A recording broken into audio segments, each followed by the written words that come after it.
Hello दोस्तों, आज हम बात करेंगे शैक्षिक प्रशासन के लक्ष्य एवं उद्देश्य तथा इसके प्रमुख कारक कौन कौन से हैं। तो सबसे पहले शैक्षिक प्रशासन के लक्ष्य एवं उद्देश्य। शिक्षाविद जॉन डीवी ने कहा है कि उद्देश्य के अंतर्गत व्यवस्थापूर्ण गतिशीलता होती है जिसे क्रिया द्वारा प्राप्त किया जाता है। इसके लिए हम क्रियाशील होते हैं। शैक्षिक प्रशासन का मुख्य लक्ष्य उन उद्देश्यों का निर्माण एवं प्राप्ति के प्रयास करना है जो अच्छे नागरिक होने के लिए जरूरी है। तो अच्छे नागरिक बनने खातिर जगह लक्ष्य चयन में जरूरी है। शैक्षिक प्रशासन के उद्देश्यों को हम निम्नलिखित बिंदुओं के आधार पर स्पष्ट कर सकते हैं।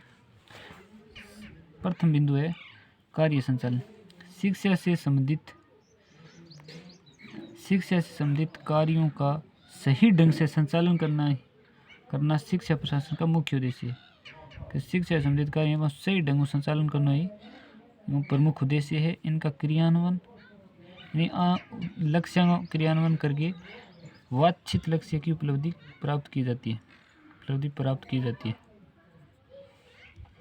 अगला है दूसरा, आत्मविश्वास की भावना तथा निर्देशन एवं सहयोग प्रदान करना। इसके अंतर्गत शिक्षा के कार्य में लगे हुए कर्मचारियों में परस्पर विश्वास और आत्मविश्वास की भावना को विकसित होने का अवसर दिया जाता है। 3 नंबर है बालकों का सर्वांगीण विकास करना, यानी बालकों का सर्वांगीण विकास करके इसमें शैक्षिक प्रशासन का मूल उद्देश्य बालकों का चहुमुखी विकास करना बताया गया है। मतलब चहुमुखी विकास करके अन्य प्राप्त करे जा सकते। राज्य द्वारा उपलब्ध सीमित साधनों का उपयोग करते हुए शिक्षा में विकास के गुण को बढ़ावा देना।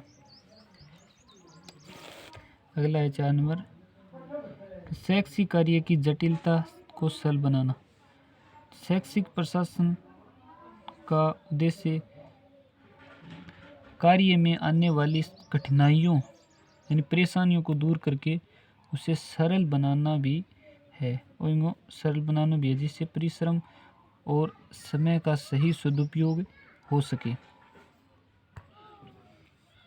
अगला 5 नंबर है उद्देश्य प्राप्ति की परिस्थितियों का सृजन करना। तो शिक्षा प्रशासन का उद्देश्य अध्यापकों तथा छात्रों को ऐसी परिस्थितियों में लाना जिससे शिक्षा के उद्देश्य अधिक सफलतापूर्वक प्राप्त हो सके। 6 नंबर है उद्देश्य प्राप्ति का सशक्त साधन। हम प्रशासन के शैक्षिक उद्देश्यों की प्राप्ति के साधन के रूप में इसे स्वीकार करते हैं। इसमें यह ध्यान रखा जाता है कि प्रत्येक प्रशासनिक निर्णय शैक्षिक आवश्यकताओं के संदर्भ में लिए जाएं। शिक्षा प्रशासन के रूप या प्रकार। तो शिक्षा प्रशासन का रूप कौन कौन सा है और प्रकारों के बारे में जानकारी देखा। शैक्षिक प्रशासन में अनेक को एक सूत्र में बांधने की क्षमता होती है। शैक्षिक प्रशासन में अनेक का ने मतलब ज़्यादा ने एक में बांधने की क्षमता होती है। शैक्षिक प्रशासन परस्पर विरोधी तथा सामाजिक शक्तियों को एक ही कड़ी में इतनी चतुराई से जोड़ता है कि वे सब मिलकर एक इकाई के समान कार्य करती है, एक इकाई की तरह। तो सारा एक होगी। अब इन परिभाषा दी HR डगलस के अनुसार। HR डगलस के शिक्षा प्रशासन के रूप में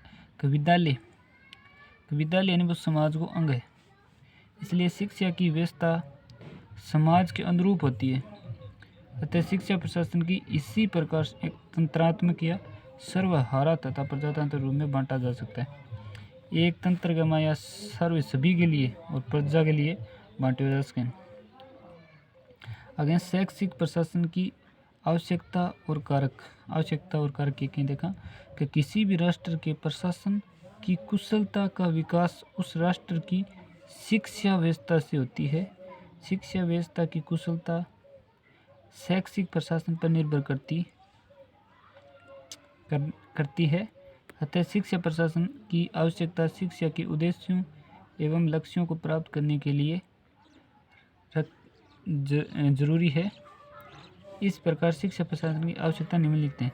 तो अब नीचे हैं, प्रथम आवश्यकता क्या है कि शैक्षिक उद्देश्यों की प्राप्ति के लिए, तो शैक्षिक उद्देश्य प्राप्त करने खातिर शिक्षा प्रशासन की आवश्यकता है। तो शिक्षा के उद्देश्यों को प्राप्त करने के लिए कि शिक्षा के उद्देश्य निर्माण प्राप्त करने खातिर शिक्षा प्रशासन प्रयत्नशील रहता है, हमेशा के रहे प्रयत्न यानी प्रयास करते रहे। शिक्षा प्रशासन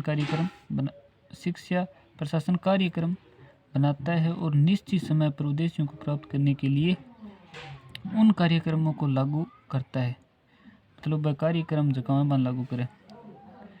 अगलो सेकंड है आवश्यकता अनुसार शैक्षिक लक्ष्यों को परिभाषित करना।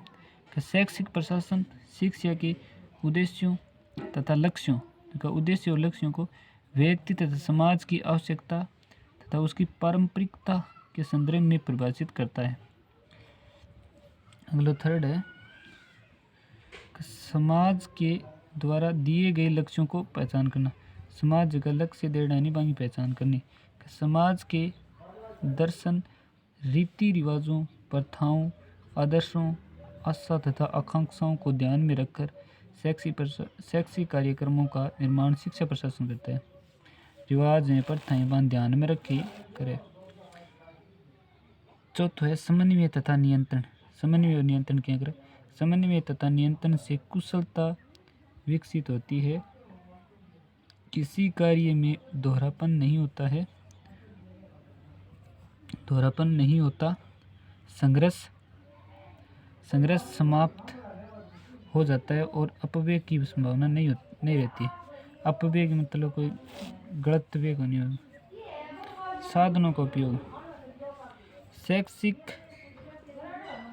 शैक्षिक लक्ष्यों व उद्देश्यों को प्राप्त करने के लिए शैक्षिक प्रशासन उपलब्ध साधनों का उपयोग सूचित ढंग से करता है। शिक्षा कार्यक्रमों का नियोजन करना। समाज की आवश्यकता तथा शैक्षिक लक्ष्यों के संदर्भ में बालकों तथा अभिभावकों के लिए शिक्षा कार्यक्रम नियोजित किए जाते हैं। वो भी शिक्षा प्रशासन का काम है। मूल्यांकन, शिक्षा प्रशासन ने इस बात का पता लगाता है कि शिक्षा से संबंधित कार्यों में हम कहाँ तक सफल हुए हैं और भविष्य में क्या क्या सुधार करने हैं। इस प्रकार उपयुक्त आवश्यकता के कारण शिक्षा प्रशासन सफल शैक्षिक प्रक्रिया के लिए अनिवार्य है। तो ये आज का हमारा टॉपिक था शिक्षा प्रशासन के उद्देश्य, कारक और आवश्यकताओं के बारे में। अगला टॉपिक में बात करेंगे शैक्षिक प्रशासन के सिद्धांत। धन्यवाद। अगर वीडियो पसंद आए तो लाइक, शेयर एंड सब्सक्राइब जरूर करें चैनल को। Thank you.